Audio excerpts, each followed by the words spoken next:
Bonsoir, c'est Seigneur, le beau soleil aujourd'hui. Donc, on va commencer ce soir. Le sujet, c'est la vraie connaissance, qui est de connaître Jésus-Christ. Pendant que les gens vont joindre le live, je vais faire quelques distributions de liens. Merci Seigneur, alléluia, gloire à Dieu. Reconnaissance. Merci Seigneur. Fait que c'est ça, ce soit la vraie connaissance qui est de connaître Jésus-Christ. Merci Seigneur.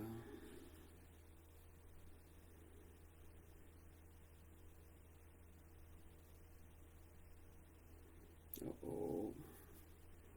Juste un instant.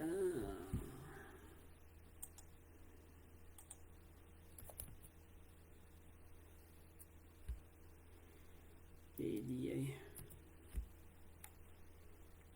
On va juste regarder. Merci Seigneur. Comme je vous disais, je vais, en temps que les gens rentrent dans le live, je vais faire la distribution des liens.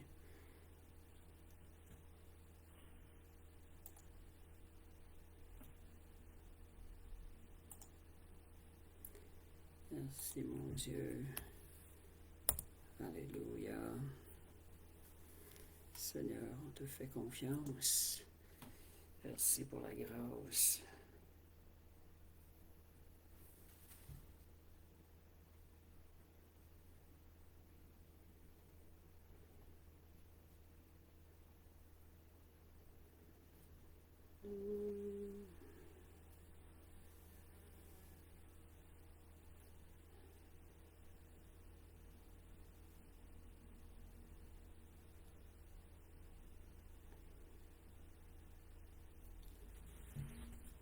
Merci Jésus.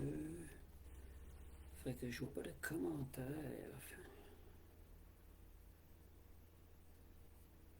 On va commencer dans quelques minutes. Peut-être dans 3-4 minutes, 2 minutes peut-être.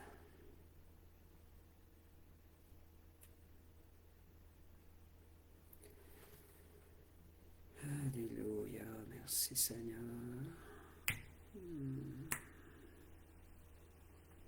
Merci Jésus. Alléluia. Bon. Merci Jésus. Seigneur est bon.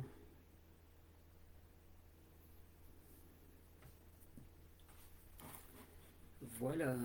Fait que ce soir, c'est ça, de la vraie connaissance, connaître Jésus-Christ.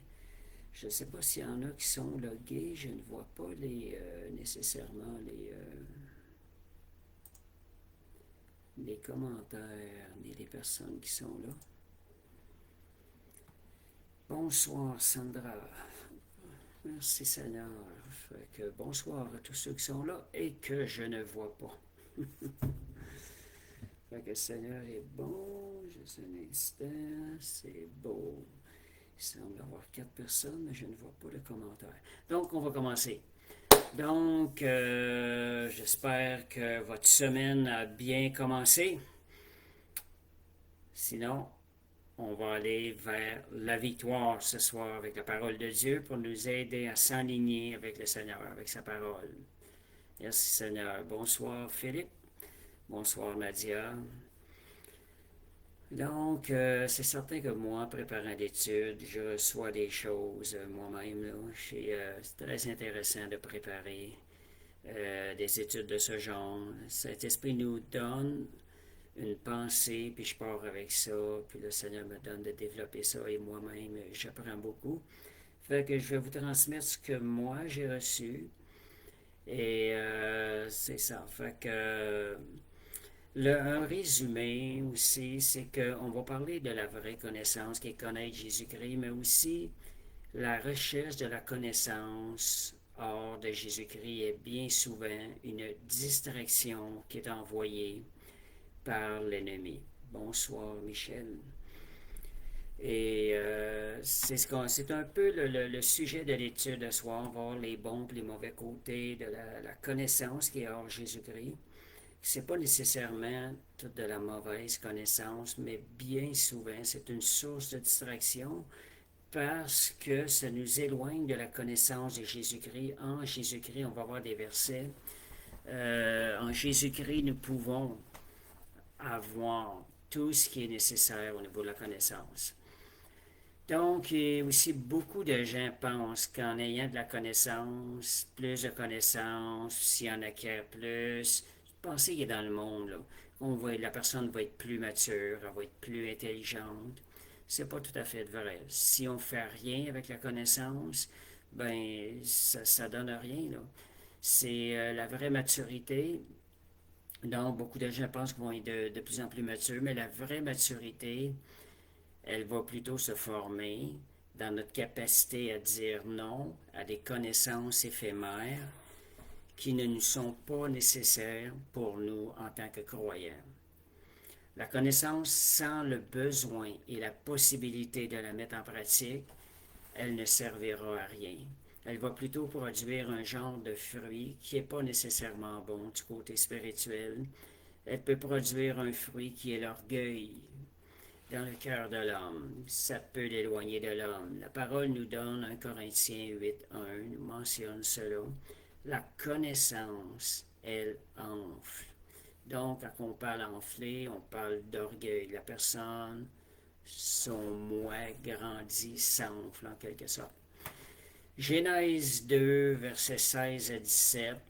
L'Éternel Dieu donna cet ordre à l'homme. Tu pourras manger de tous les arbres du jardin, mais tu ne mangeras pas de l'arbre de la connaissance du bien et du mal, car le jour où tu en mangeras, tu mourras. Fait qu'on voit clairement dans ce verset qu'il y a une recherche de connaissance qui est nocive, qui est destructive, qui est mal, considérée mal au cœur de Dieu. Qu'est-ce qui était vraiment mal, puis qu'est-ce qui peut pousser quelqu'un à vouloir acquérir des connaissances qui ne sont pas bonnes pour nous? Qu'est-ce qui peut les pousser? Qu'est-ce qui les motive? C'est ça. Regardez ici, on va voir un peu pourquoi Adam et Ève ont fini par manger de l'arbre de connaissance du bien et du mal. Qu'est-ce qui l'a poussé à aller manger ça? Et pour nous aussi, c'est comme un enseignement en tant que croyants, de faire attention à ces choses-là. Que nos motivations d'aller chercher la connaissance doit être vraiment une motivation guidée par le Saint-Esprit. Et Genèse 3, versets 4 à 5, on va aller lire. Alors le serpent dit à la femme, vous ne mourrez point. Mais Dieu sait que le jour où vous mangerez, vos yeux s'ouvriront et que vous serez comme des dieux, connaissant le bien et le mal. Qu'est-ce qui a fait que Ève a décidé de prendre le fruit? C'est le désir d'avoir de la connaissance spirituelle, d'être des dieux. Et ça dit, vous serez comme des dieux. En d'autres mots, vous deviendrez des spécialistes dans la connaissance du monde spirituel. Nous étant ouverts maintenant au monde spirituel, ça peut être un danger des fois de se tourner et de rechercher la connaissance, de devenir des spécialistes du monde spirituel. Si c'est la motivation qui est comme Ève, c'est une tendance qui est là, c'est un danger qui est quand même là, parce que c'était la première, le premier désir malsain qui a emmené l'homme dans la corruption, dans la chute humaine, le désir d'être un spécialiste de la connaissance spirituelle. Donc, le New Age est un style très axé dans ce sens-là. Ça alimente exactement ce désir dans le cœur de l'homme. Si vous écoutez les gens du New Age, excusez, là, je pense que mon chat a dérangé des choses. Ok, juste un instant, je dois réparer mon écran. Récent.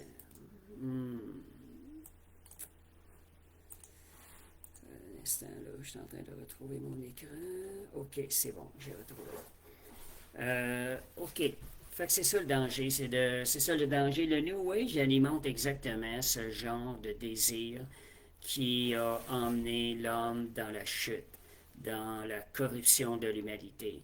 Parce que c'est comme séductif. Au New Age, on va parler beaucoup d'amour, on va parler de liberté, beaucoup de choses. Mais ces choses-là sont toutes centrées dans le but de satisfaire l'ego de l'homme.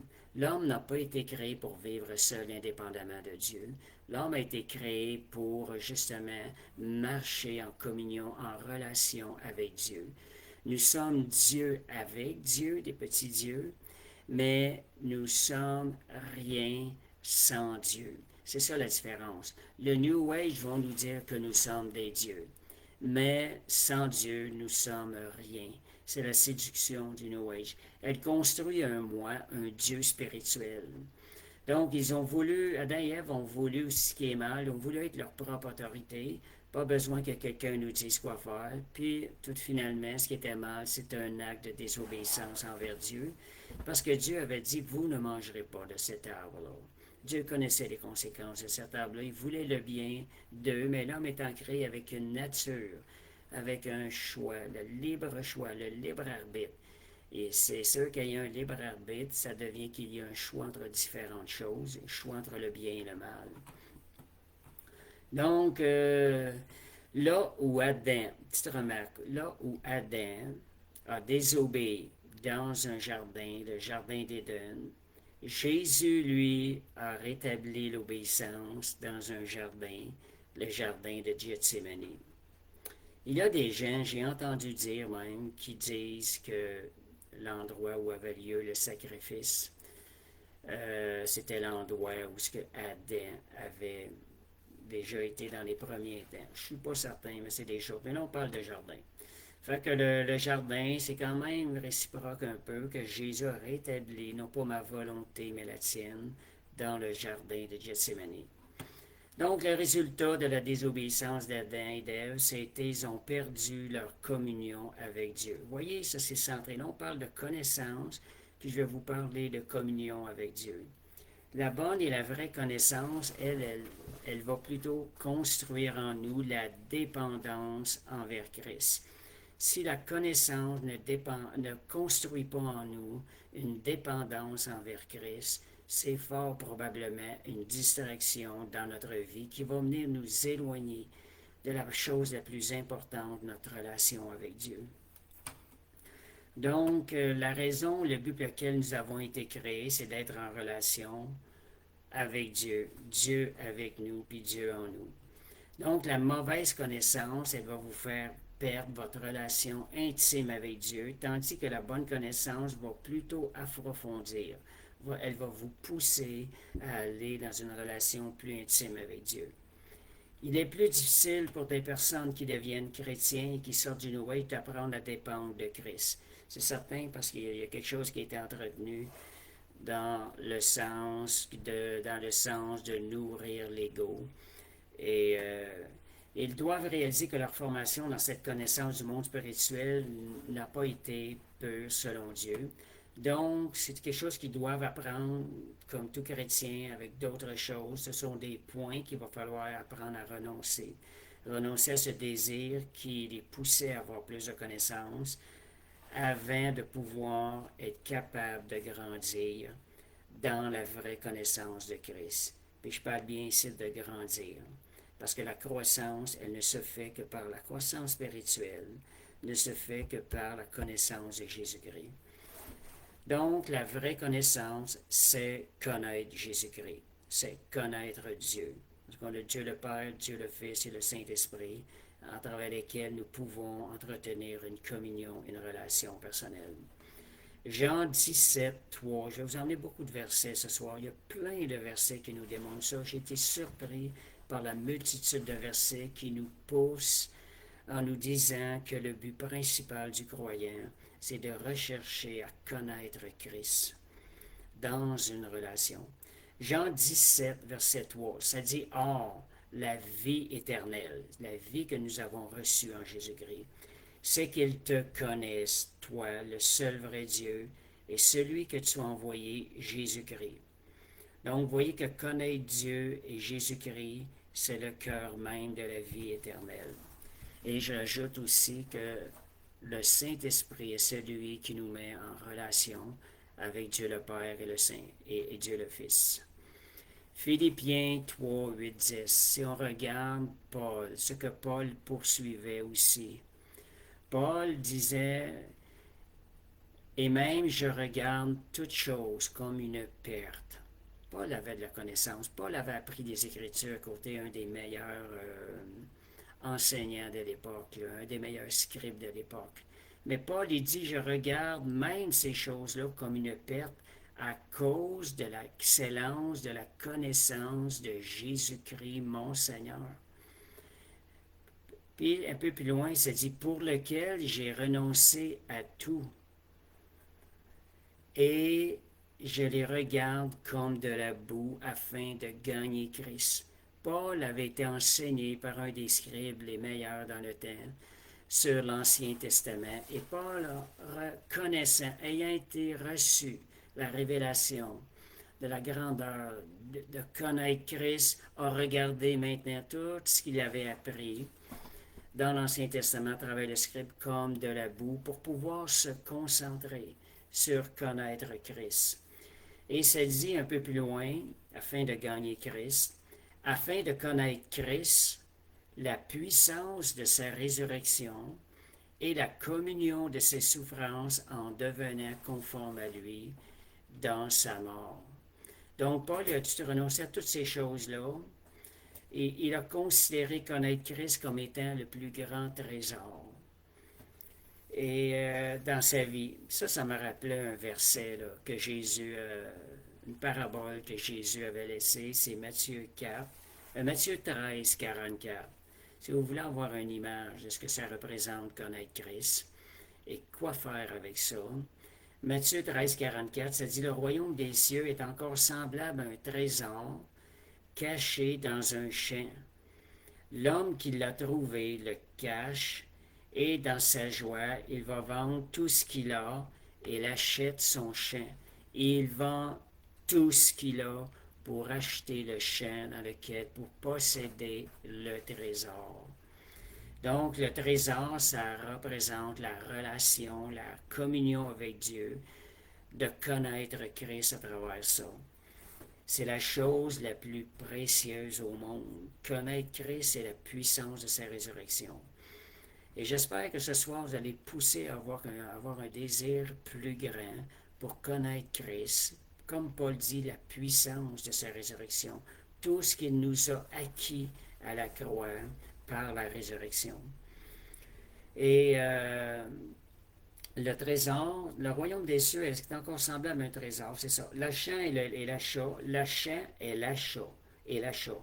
Cela, ça nous montre qu'il y a un choix. Nous avons un choix à faire. Nous allons avoir besoin de renoncer à des choses, tout vendre ça pour pouvoir acheter ce trésor-là. Donc, l'homme sacrifie et renonce à ses biens terrestres à la chair, en d'autres mots aussi, pour pouvoir se concentrer sur connaître Christ. Parce que connaître Christ, on va voir tous les bienfaits de ça tantôt. Donc, il sait que le trésor a bien plus de valeur que toutes les autres choses rassemblées ensemble. Ça, c'est à nous de méditer là-dessus. Seigneur, est-ce que je considère le fait de te connaître et connaître tout ce que tu m'as acquis à la croix pour pouvoir mieux servir dans le royaume de Dieu? Est-ce que je considère ça comme ayant de plus de valeur dans notre vie? Sondez votre cœur, puis emmenez votre cœur, disposez-le à s'aligner avec cette pensée que Paul nous transmet dans ce verset-là. Donc, Colossiens 2, 2, 3 nous confirme encore la grandeur de la connaissance de Christ. Ça dit, afin qu'ils aient le cœur rempli de consolation. Paul, c'est une de ses prières. Qu'ils soient unis dans l'amour et enrichis d'une pleine intelligence pour connaître le mystère de Dieu, savoir Christ. Mystère dans lequel sont cachés tous les trésors de la sagesse et de la science. En Christ, nous avons accès à tous les trésors de la sagesse et de la science. On n'a pas nécessairement besoin d'aller ailleurs. Un seul endroit, Christ. C'est ce que le verset nous dit. Colossiens 1, versets 9 à 11. Comme je vous disais, il y a beaucoup de versets qui nous parlent de la connaissance de Christ comme étant le but à poursuivre, quelque chose à poursuivre. Paul, c'est une autre prière de Paul, que vous soyez remplis, Colossiens 1, versets 9 à 11, que vous soyez remplis de la connaissance de sa volonté en toute sagesse et intelligence spirituelle. Faites une genre de prière que vous pouvez adresser pour vous tous les jours, pour marcher d'une manière. On parle de la connaissance de sa volonté ici. On va connaître mieux sa volonté en connaissant davantage Christ, en connaissant davantage le Père Céleste. C'est-à-dire pour marcher d'une manière digne du Seigneur et lui être entièrement agréable, portant des fruits en toutes sortes de bonnes œuvres et croissant, comment? Par la connaissance de Dieu. La connaissance de Dieu est ce qui va nous faire croître en Christ. C'est ce qui va emmener la transformation dans notre vie, la sanctification. Ça va être le fruit de la connaissance de Dieu, de la vraie connaissance. Donc, ça va emmener, puisqu'on parle de croissance, connaître Christ va emmener une maturité en Christ. Nous allons passer d'enfant de Dieu à fils de Dieu. Connaître Jésus, c'est découvrir, en d'autres mots, son amour, sa sainteté, sa puissance, sa grâce, son caractère. C'est en même temps connaître le Père céleste, car Jésus est la manifestation du cœur du Père. Ça, c'est quelque chose qui est bon de voir. Le Père céleste n'a révélé son cœur que dans le Nouveau Testament. On le voit en partie dans l'Ancien. Ça prend la révélation. Mais dans le Nouveau Testament, Jésus, la révélation, est l'image du cœur du Père céleste. Donc, Jean 14, 9. Celui qui m'a vu a vu le Père. Donc, Jésus est la manifestation du cœur du Père. En regardant Jésus, on va découvrir le Père céleste. On va apprendre à connaître le caractère du Père céleste. On voit la justice de Dieu dans l'Ancien Testament, mais dans le Nouveau Testament, le cœur du Père céleste nous est révélé à travers Jésus-Christ. 2 Corinthiens 3, 18. On va voir encore un autre bienfait de connaître Christ, la richesse qu'il y a dans la connaissance de Christ. Nous tous qui, le visage découvert, contemplons comme dans un miroir la gloire du Seigneur, nous sommes transformés en la même image, de gloire en gloire, par l'Esprit du Seigneur. Fait qu'on voit ici de connaître Christ. La vraie connaissance de Christ amène une transformation à l'image de Christ. Et la connaissance de Jésus ne vient que par le Saint-Esprit. C'est lui qui nous donne la révélation. C'est sa fonction aussi. Jean 14, 16, ça dit, il me glorifiera. Il parle du Saint-Esprit. Il prendra de ce qui est à moi et vous l'annoncera. Il rendra témoignage de moi. Donc, la vraie connaissance ne vient que par la révélation dans sa connaissance. Révélation que donne le Saint-Esprit. Donc, si vous recherchez et désirez le connaître, vous allez rechercher ardemment la révélation. Avez-vous soif de la révélation? Seigneur, j'ai soif de révélation. La révélation va emmener la connaissance de Christ dans notre vie. Amen, Seigneur. Donc, comme je vous disais tantôt, je vais aller un petit peu profond dans la question. C'est que c'est pour certains chrétiens qui cherchent à acquérir la connaissance spirituelle, pensant que c'est bon, des fois, de connaître les doctrines de ténèbres, d'aller dans ces choses-là, les doctrines de démons, des choses-là. Ils le font peut-être sans réaliser, mais ils pensent avoir une connaissance approfondie. En ayant une connaissance approfondie des ténèbres, ils vont mieux être en mesure de les combattre.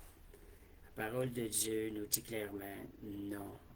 C'est pas le fait de mieux connaître les puissances des ténèbres qui va nous permettre de mieux les combattre, mais c'est d'avoir une meilleure connaissance de Jésus-Christ qui va nous emmener à mieux combattre les puissances des ténèbres. C'est une genre de séduction.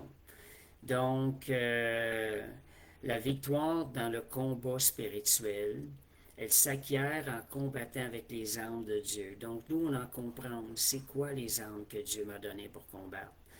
Et c'est aussi avec la vérité qu'on combat les ténèbres, avec la foi et la parole de Dieu. La vraie connaissance d'une personne, elle se découvre à travers une relation personnelle.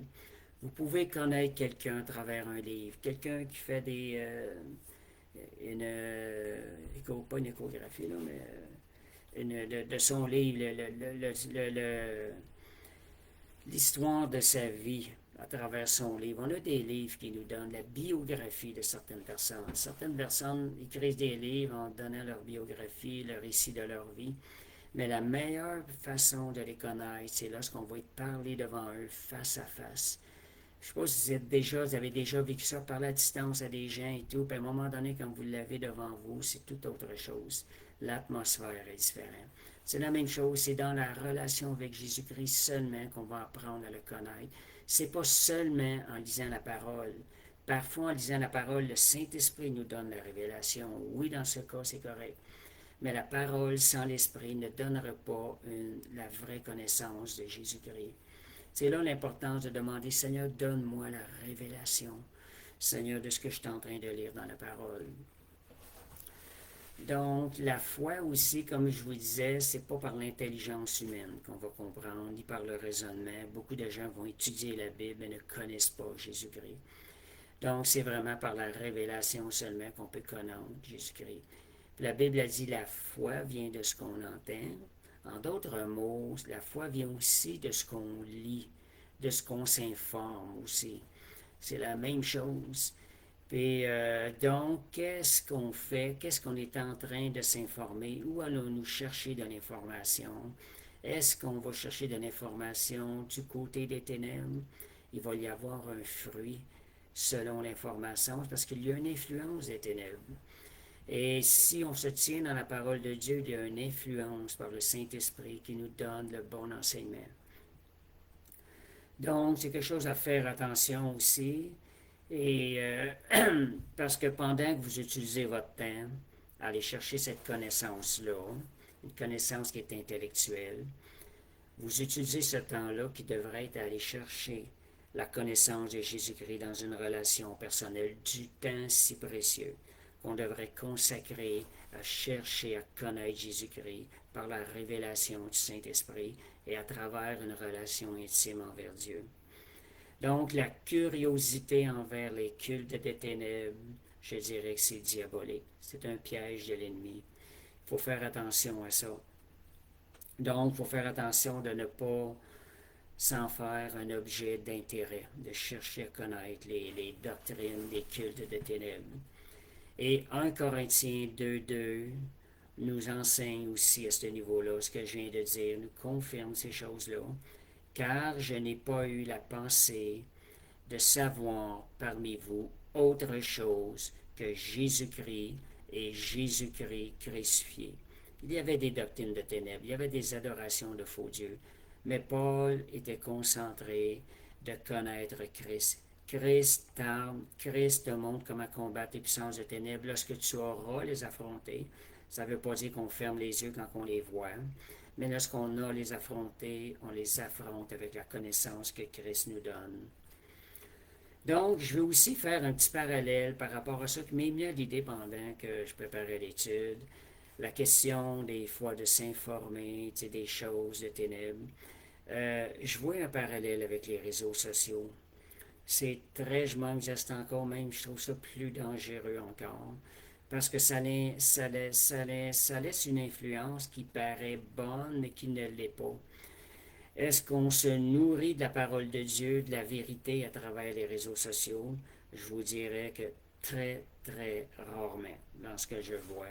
On écoute des publications d'auteurs qu'on ne connaît même pas. Puis ces auteurs-là nous parlent des choses dans le monde, des choses qui peuvent arriver, comment ça va mal. Ils intègrent à travers ça la parole de Dieu, ce qui est très séducteur.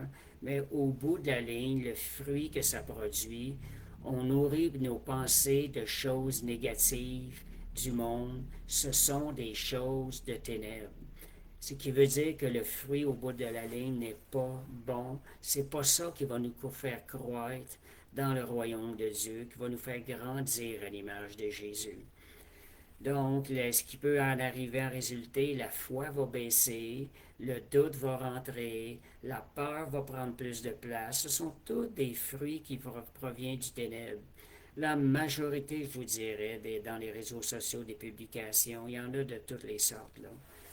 Et fait que faites attention à ces choses-là.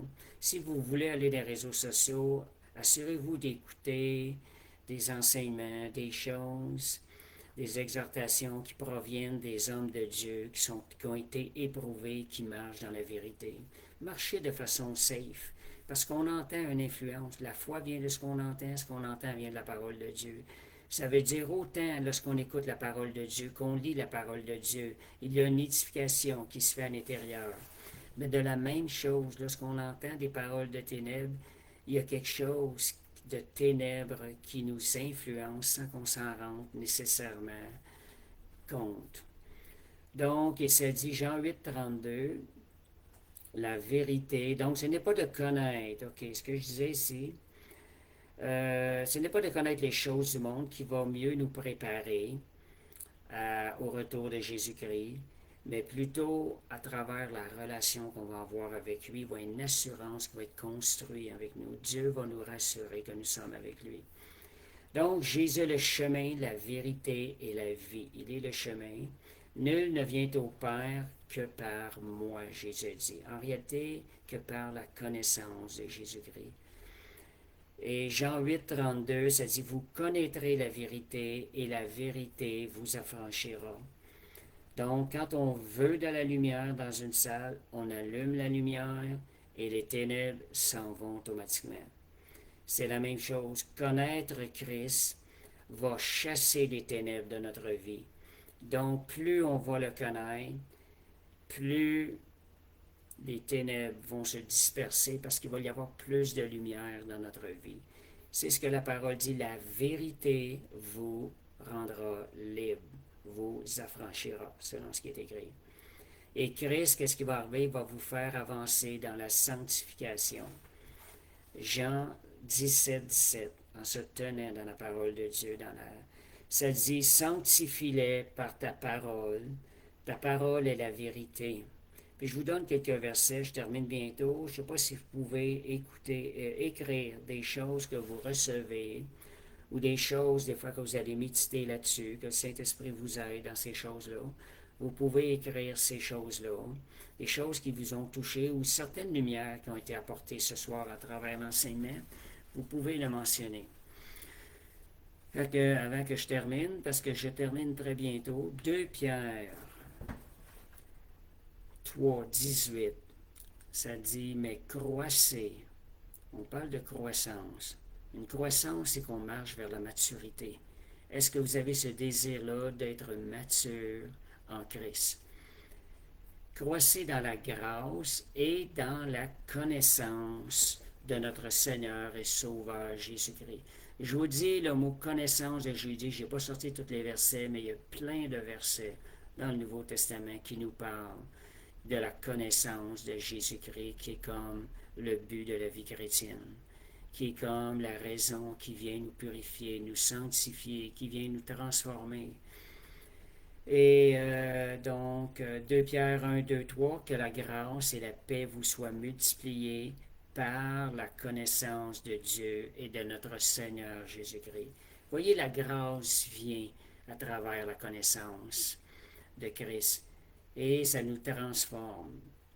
Ça dit aussi que sa divine puissance nous a donné tout ce qui contribue à la vie et à la piété. Par quel moyen? Au moyen de la connaissance de celui qui nous a appelés. Vous voyez la puissance de Dieu, elle est relâchée à travers la connaissance de Jésus-Christ. Plus on le connaît, plus on va devenir semblable à lui, plus sa puissance va être libérée à l'intérieur de nous. Merci Seigneur. Donc, ce que produit la connaissance de Christ, la Bible, petit résumé, sais pas si vous avez écrit des choses qui vous auraient été...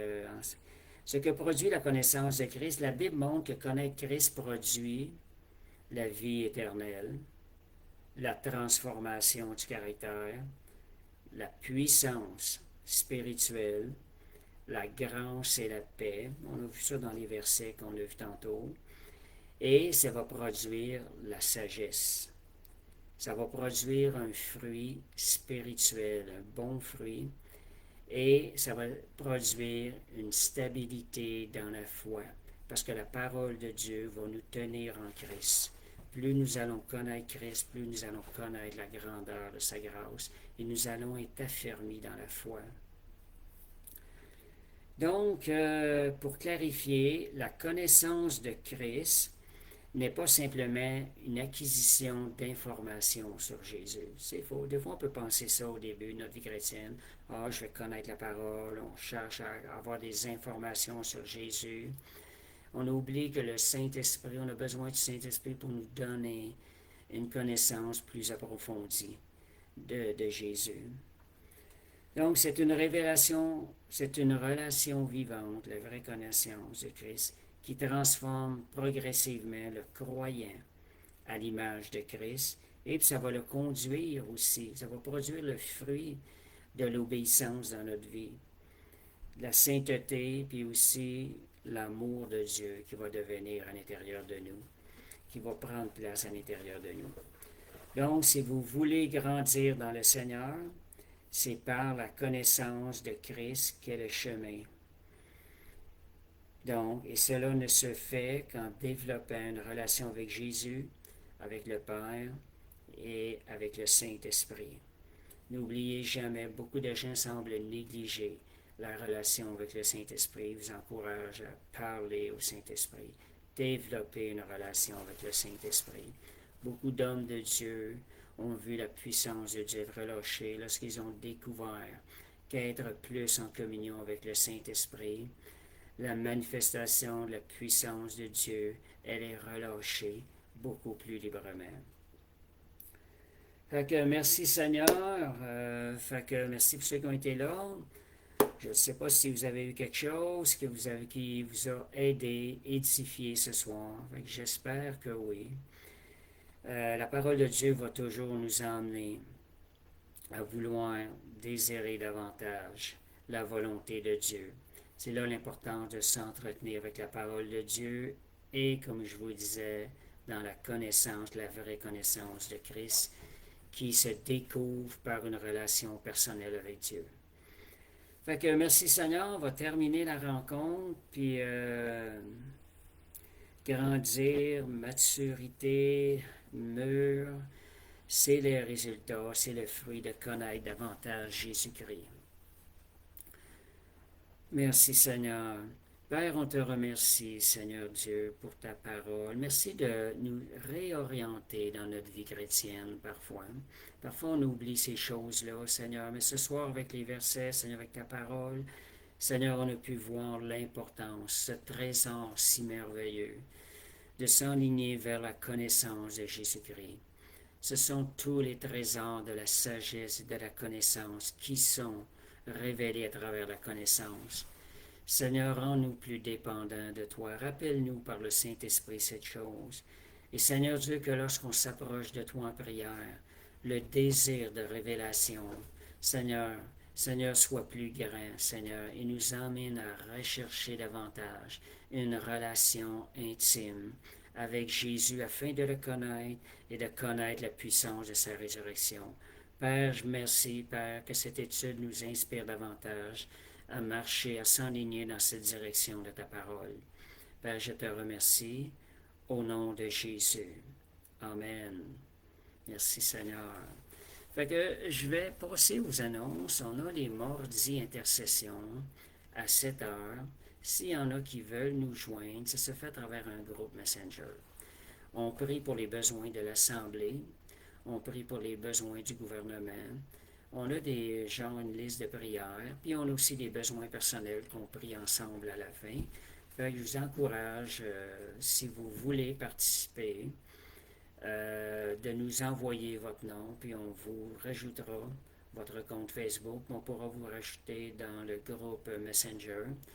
Je vous dis franchement, on prie pendant de 7h à 8h20, 8h30. Et Dieu répond à la prière. La Bible dit quand deux ou trois s'unissent ensemble, Jésus est au milieu d'eux. Fait que parfois, cette semaine, je crois que nous étions 7 à la rencontre. Fait que le Seigneur est fidèle à sa parole. Merci Seigneur.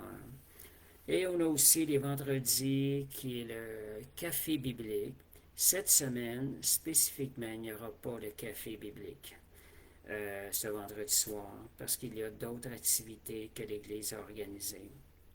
Le lendemain matin, très tôt, et le vendredi soir aussi. Oh, mais les autres vendredis, il y aura un café biblique. C'est à 20h. C'est au 2961 rue Bélanger, est dans les de Montréal. Et on a aussi les dimanches à 2h30 l'après-midi, la rencontre, la réunion du dimanche où on loue le Seigneur, où on entend un enseignement et aussi on peut donner des témoignages de ce que Dieu a fait dans notre vie. Et aussi un moment où vous pouvez recevoir de la prière à la toute fin de la rencontre. Fait que venez célébrer le nom de Jésus le dimanche et vous en ressortirez bénis et le Seigneur va être glorifié. Fait que merci Seigneur, puis n'oubliez pas, on n'est pas seul le dimanche, les anges de Dieu sont avec nous, ils nous accompagnent. Fait que je vous laisse avec ça. Merci Seigneur, alléluia. Et je vais faire une dernière prière. Père, je te remercie pour cet enseignement. Seigneur, que cette semaine, je déclare, Seigneur, une parfaite fin de semaine dans la victoire de Christ à tous ceux qui vont écouter ce live au nom puissant de Jésus. Amen.